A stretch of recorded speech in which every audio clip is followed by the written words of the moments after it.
ଆଚ୍ଛା ସାଙ୍ଗମାନେ ଜୟ ଜଗନ୍ନାଥ ଶୁଭ ସକାଳ ତମ ଦିନେ ଶୁଭରୁ। ଏବେ ସକାଳୁ ଉଠିକି ବାହାରକୁ ଟିକେ ଆସିନି ବ୍ରୁସ୍ କରିକି ବାହାର ଦିନ ଗୋଟା ବର୍ଷା ହେଇକି କାଦୁଅ ହେଇକି ଅବସ୍ଥା ନାହିଁ। ରାତି ସାରା ବର୍ଷା ହେଉଛି। ମୁଁ କାମକୁ ଯିମି ବୋଲି ବାହାରିଥିଲି ଅଗଷ୍ଟ 15 ମାଲିକ ମନା କରିଥିଲି କାମକୁ ଗଲିନି।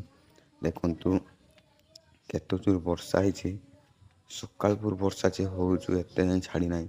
ଆଜି ଅଗଷ୍ଟ 15 ମନ୍ଦିର ଆଡ଼କୁ ଯିବା ସ୍କୁଲ ଛୁଆ କ'ଣ କରୁଛନ୍ତି ଅଗଷ୍ଟ 15 ଦେଖିପାରିବେ। ଦେଖନ୍ତୁ କେତେ ବର୍ଷା ହେଇଛି। ଗୋଟା ଆକାଶ ଗୋଟାକାର କରି ରଖିଛି କଳାହାଣ୍ଡି କରି ରଖିଛି। ଏ ଜୋର ବର୍ଷା ହେଇଛି ଲଘୁଚାପ ଭଳିଆ କରିଦେଇ ଦେଖନ୍ତୁ ବାଡ଼ି ମାଡ଼ି ଗୋଟା ପାଣି ହେଇଯାଇଛି। ଏବେ ମନ୍ଦିରକୁ ଧୀରେ ଆସିନି ଦେଖିପାରୁଥିବେ। ମନ୍ଦିର ଦେଖିବେ ଅଗଷ୍ଟ 15 କେରେ ହେଉଛି। ଦେଖନ୍ତୁ ଅଗଷ୍ଟ 15 ସ୍କୁଲରେ ହେଉଛି।